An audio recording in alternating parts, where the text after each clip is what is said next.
você está no canal Espiritualidade, boas histórias. Para você que está aí do nosso lado, caminhando com a gente, né? Prestigiando o nosso canal, fica aqui o nosso agradecimento, né? O nosso abraço. Para você que chegou, deu uma olhadinha, curtiu, né? Deixa o seu like, né? Inscreva-se no nosso canal. Hoje eu vou contar para vocês uma história, o casamento da vovó. Minha avó Helena era uma rezadeira profissional. Eu achava graça dela e da rezação dela. Eu me lembro como se fosse hoje, nós dois, eu e ela, esperando uma condução, parados num ponto de ônibus da Avenida Antônio Carlos, em Belo Horizonte, perto da Rua Rio Novo, no bairro da Lagoinha. E como o trânsito estava uma loucura, ela me pegou pela mão e saímos andando para o centro da cidade. E com a outra mão, ela segurou o crucifixo e começou a orar. Mauricinho, meu neto, a oração nos liga a Deus, e para Deus tudo é possível. Portanto, quando o bicho pegar, reze, que Deus vai aparecer para ajudar você. Eu garanto que não pode haver ajuda melhor nesse mundo. Sabe, foi assim que aconteceu comigo e seu avô. Eu já era considerado um caso perdido e comecei a rezar para Deus me arrumar um bom companheiro. E não é que seu avô apareceu? E olha que desde que ele se foi, não mexi mais com o homem, já que tinha uma família para criar. Mas agora, vocês estão todos crescidinhos, andam meio sozinha, então está me dando uma vontade de casar de novo. Já sei, vó. A senhora vai começar a rezar para ver se Deus arruma um outro bom companheiro para a senhora. É isso aí, Maurício. Você está pegando o espírito da coisa. Para ser sincero, nenhum ônibus, táxi ou coisa parecida parou. Apesar de não pararmos de balançar os braços pedindo para pararem. E quando dei por mim, estávamos em plena Avenida Afonso Pena, no centro de BH. Nosso destino, ou seja, se as orações da vovó não serviram para arrumar uma condução, elas fizeram com que nos esquecêssemos das dificuldades do caminho enquanto caminhávamos, né? Quanto ao novo casamento, esse aí não teve jeito. E vovó acabou indo embora, sem que as suas orações casamentícias fossem ouvidas. Bom, eu não sou de muita reza, né? E a coisa piorou depois que entrei para a faculdade de medicina, pois o meu Deus passou a ser a ciência. E aquele crucifixo que eu herdara da vovó, depois que ela partiu dessa para melhor, nos braços de Deus, como o povo antigo costumava falar, acabou dentro da gaveta e ia ficar lá para sempre se dependesse da minha fé em Deus.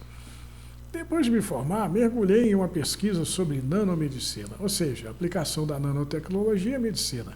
Nanotecnologia é a área que estuda e manipula matéria em escala atômica ou molecular, ou seja, trata de coisas muito pequenas. Para você, leitor, ter uma ideia do tamanho a que me refiro, um nanômetro é a bilionésima parte do metro. Vai pegar um metro e dividir 1 bilhão de partes.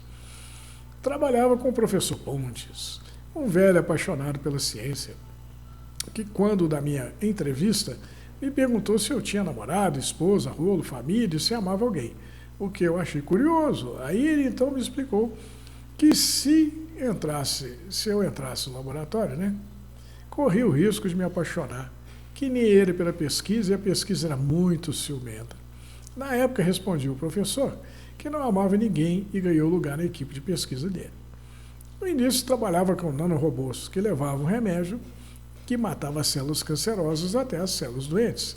E como eles eram muito pequenos e incrivelmente precisos, ao contrário da quimioterapia, que costuma acabar com as células doentes e também com as sadias, próximas às doentes, era um processo que causava muito menos dano que o tratamento quimioterápico tradicional e, consequentemente, diminuía os efeitos colaterais, assim como a queda dos cabelos, mal-estar e fraqueza. Com a evolução da pesquisa, começamos a entrar na área da reconstrução de órgãos danificados, usando os nanorobôs, o que seria uma verdadeira revolução quanto às cirurgias, pois deixaríamos de furar, cortar e abrir o paciente para tratar do órgão doente, bastando uma injeção de um líquido que serviria de meio apropriado para carregar os nanorobôs, que, uma vez na circulação do sangue, rapidamente chegariam ao alvo e o reparariam. Se fôssemos bem-sucedidos na pesquisa, a medicina deixaria de ser invasiva e o médico passaria a analisar a doença através de nanorobôs exploradores, o que daria a ele um mapa da doença de precisão a nível atômico, algo sem precedentes, e poderia, da mesma forma, criar-se um nanorremédio ou um nanotratamento capaz de erradicar a doença no mesmo nível que ela foi mapeada. Com mais e melhores informações colhidas pelos nanorobôs exploradores, doenças poderiam ser prevenidas. Doido para experimentar os nanorobôs exploradores, enjeitei-os em mim mesmo. E a partir dos dados colhidos por eles, fiz um mapa da minha saúde usando de um programa de computador desenvolvido pela equipe do professor Pontes. Né? O resultado foi incrível. O mapa dinâmico revelou todos os meus pequenos males. E baseado nas descobertas feitas, uma inteligência artificial, a IA Pontes, também criada pela turma de que eu fazia parte, liderada pelo bom professor Pontes, me prescreveu um tratamento adequado para cada um deles. Após ouvir a IA, decidi levar uma vida menos sedentária e melhorar a qualidade do que eu costumava comer, e fiquei feliz por não ter sido descoberto nada desesperador. Bom, eu estava em casa em um final de semana quando recebi uma mensagem do professor Pontes pelo WhatsApp. Ele pedia que eu encontrasse um café no centro da cidade. Bom, como eu havia me apaixonado pela pesquisa, quando o professor Pontes me pediu alguma coisa, eu saía correndo para atendê-lo, né? E uma hora depois da chamada pelo celular, lá estava eu, de bermuda, chinelo e camiseta, com a estampa do Richard Feynman, o primeiro cara que falou de nanotecnologia, entrando no café. Após cumprimentar o professor, ele começou a falar baixinho comigo, enquanto bebia um cappuccino com creme de chantilly. Sabe, Maurício, eu não contei para você sobre o motivo que me levou a mexer com a área de pesquisa. Pedi um café para o rapaz que parou ao meu lado e havia me dado o cardápio, após analisá-lo. Tenho uma sobrinha que para mim é como uma filha e ela tem uma doença rara. O tratamento existente é apenas paliativo. Ele apenas diminui o sofrimento, mas não resolve a doença. Eu quero usar o mapeamento por nanorobôs exploradores para descobrir como a doença funciona e achar uma cura para ela. Pontes tomou mais um gole de café. Também fiz o mapa da minha saúde, Maurício, e descobri que eu estou com o pé na cova. Regalei os olhos para a figura orgulhosa do professor Pontes e pensei comigo que ele não aparentava estar doente, quanto mais à beira da morte. Você é tão apaixonado pela nanomedicina quanto eu. E eu quero que me prometa que, se algo acontecer comigo, irá levar nossa pesquisa adiante.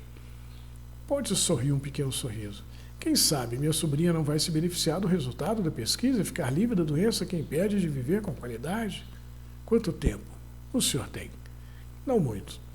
A cabeça do professor pendeu para frente, ele levou a xícara de café e segurou a alça com delicadeza. Seria bom que conhecesse minha sobrinha. Combinei com o professor a visita à sobrinha dele depois que ele ligou para ela. Ele então pagou o café, me agradeceu por atender e ficou de me pegar na minha casa mais tarde. A sobrinha de Pontes se chamava Cidália. Ela vivia em um apartamento amplo, em uma área bacana da cidade, e era cuidada por 3 cuidadoras que se revezavam 24 horas por dia. Muito prazer, Cidália. O prazer é todo meu, Maurício. Pontes sorriu ao ver os olhos da sobrinha brilharem. Minha sobrinha é tudo de bom, Maurício. Você é que é tudo de bom, tio. Se não fosse pela sua ajuda, eu não estaria mais nesse mundo. Já teria me mudado para alguma colônia no além. Colônia? No além? É que Cidália se apegou ao espiritismo depois que adoeceu. Ela só sai de casa para ir à casa de caridade 2 vezes por semana. Mas eu tenho que reconhecer que isso tem feito bem a ela, Maurício. Quanto às colônias do além, uma delas, talvez a mais famosa, está descrita no livro Nosso Lar, escrito por Chico Xavier. Como você deve saber, Chico Xavier foi um médium espírita. Ele dizia ser capaz de conversar com os espíritos dos mortos. Servindo de mediador entre o morto e os parentes vivos, tem descrito milhares de mensagens psicografadas.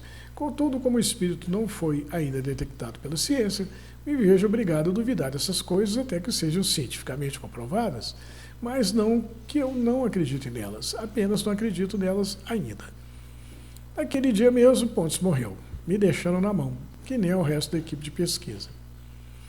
A herança dele ficou toda para a sobrinha. Ela teria como se manter financeiramente até o final da vida, mas como portadora de uma doença degenerativa, a vida dela iria se tornar cada dia pior. E eu vislumbrava um fim extremamente doloroso para ela, a não ser que eu fizesse alguma coisa a respeito. Contudo, sem a orientação de Pontes, me sentia perdido. Para piorar as coisas, como a pesquisa não avançava, já que não havia mais inspiração de Pontes, os patrocinadores decidiram parar de patrociná-la. E sem dinheiro, não demoraria muito que a equipe fosse dispensada e a pesquisa encerrada, colocando-se assim uma pedra sobre as esperanças de cura de Cidália e das pessoas que sofriam do mesmo mal dela. Andava em busca de um emprego novo quando Cidália me fez um convite que mudou tudo. Ela me enviou uma mensagem pedindo para que eu a acompanhasse até a casa de caridade, pois ela pretendia falar com o espírito de Pontes através de um médium. Na hora me deu pena dela, né? E se não fosse ela quem tivesse me convidado, uma pessoa extremamente fragilizada emocionalmente, que vivia à base de analgésicos cada vez mais potentes, não aceitaria o convite, ou diria que iria com ela e não apareceria. Daria uma desculpa de última hora. Entrei na casa e segui atrás de Cidália, que estava sentada numa cadeira de rodas empurrada por um cuidador, né? Dentro de uma pequena sala, havia uma mesa, 4 cadeiras e um armário de livros. Acomodei-me em uma cadeira ao lado da cadeira de rodas de Cidália. O cuidador saiu da sala dizendo que voltaria quando Cidália o chamasse. Então logo passou pelo vão da porta, o mediador entrou pelo mesmo vão. Sorriu e se sentou em uma cadeira vazia do outro lado da mesa, ficando de frente para mim e para Cidália. O mediador fez uma oração sentida e ficamos todos em silêncio por um interminável minuto. Sinceramente, acontecesse o que acontecesse, eu duvidaria, pois era um amante da ciência, que nem o Pontes, e estar ali no meio do misticismo era algo impensável para mim até um dia atrás. Contudo, eu não podia faltar com Cidália, já que não tinha muito o que fazer para ajudá-la, e esse sentimento me obrigou a ir até ali e participar daquele ritual. Finalmente, o médium entrou em transe, abriu os olhos e sorriu para mim. Maurício, meu neto, o que está acontecendo? Vó, sou eu mesmo, Maurício. A senhora está morta, vó. O mediador abriu um largo sorriso. Brinca comigo não, Maurício. Se eu tivesse morto, a gente não estaria aqui conversando, concorda comigo? Olhe para as suas mãos, vó. Aí ela olhou para as mãos, né? E viu que não era dela, né? O médium levantou as mãos e colocou ao alcance dos olhos. Puxa, que engraçado. Essas, de fato, não são minhas mãos. E o resto também não é, vó. Então, eu estou mesmo morta, vó. O que eu sou, então? Um fantasma? Eu não sei o que a senhora virou, vó. Mas eu sei que o Pontes virou a mesma coisa. Eu preciso urgentemente da ajuda dele.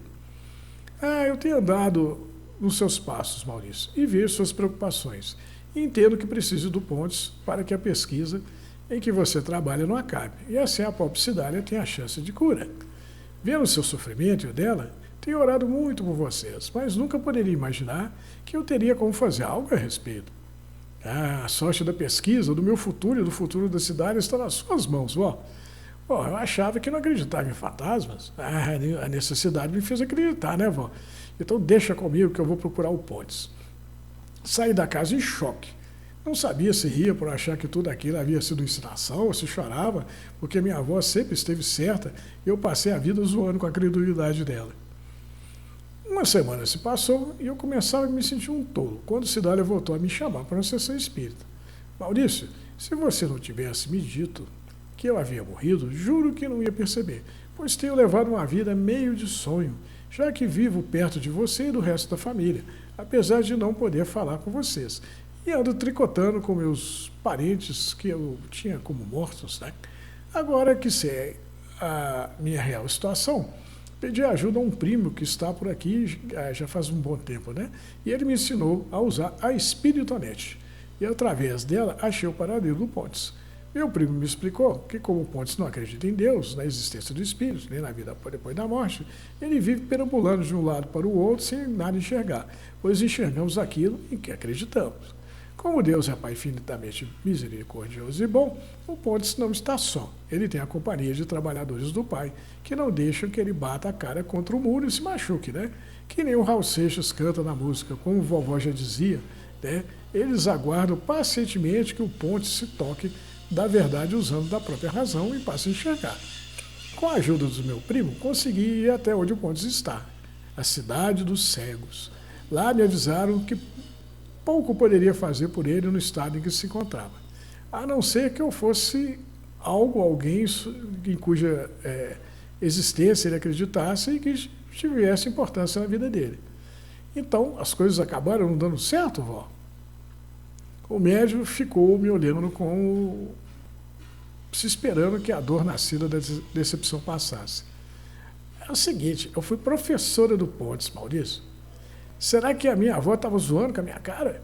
Como muitos dos meus alunos, né? Ele jurou que me amaria para sempre. Queríamos nos casar e ter um monte de filhos. Contudo, como você já sabe, ele me trocou pela medicina. Sério, vó? Pois é. Eu cheguei junto ao ouvido dele e disse coisas que dizíamos um para o outro quando éramos professor e aluno danado. E não é que ele se voltou para mim, arregalou os olhos e disse que estava me vendo tal como eu era quando tinha meus 18 anos e dava aula para ele, que tinha 10 anos, tinha 8 anos, né? A professora, a avó tinha 18 e o menino tinha 8, né?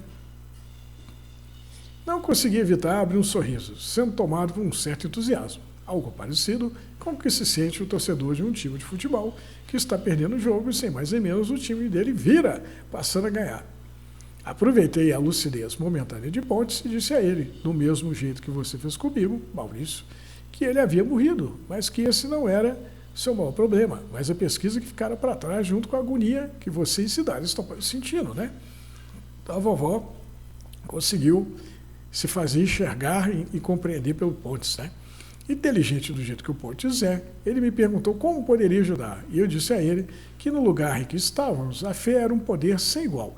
Através da fé, ele poderia intuir você, orientando quanto às pesquisas e o fatal encontro da cura da doença de Cidade.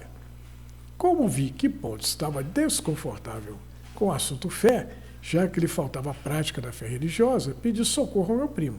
E ele me perguntou se eu não tinha alguma coisa que costumava levar comigo que simbolizava a minha fé.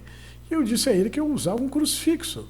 Meu primo, então, me explicou que eu poderia materializar o crucifixo com a força da minha mente, da minha fé, né? Bastava que eu pensasse nele. E foi o que eu fiz. Fiquei espantado com o aparecimento do crucifixo na minha mão, igualzinho ao que eu lhe deixei de herança, Maurício.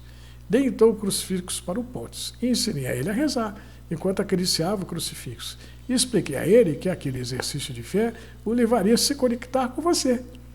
Tomei um susto com a explicação da vovó. Mas, como assim? Como ele irá se conectar comigo, vó? Terá que criar uma ponte até o Pontes. Pegue o seu crucifixo e pratique a oração. E quando você e o Pontes entrar em sintonia, quando você orar pelo encontro com ele e ele orar ao mesmo tempo pelo encontro com você, aí, então, trabalharão juntos. Como já tinha chegado até ali, não custava fazer o que a vovó me pediu. Tirei o crucifixo da gaveta, ensaiei uma oração, tanto quanto desesperada, pedindo a Deus pela inspiração do Pontes. No início, confesso que não levava fé naquele processo.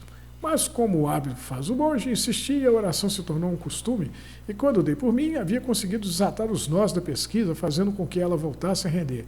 E depois de algumas sacadas geniais, concluí que não era eu quem havia se tornado um gênio de uma hora para outra, mas que pôde se tornar o meu anjo da guarda. E, inspirado por ele, acabei descobrindo os caminhos que devia percorrer até a cura de Cidária. Pois é, eu estava feliz da vida quando me voltei para a média e disse: agora que a Cidária está curada, vou me casar com ela, vovó.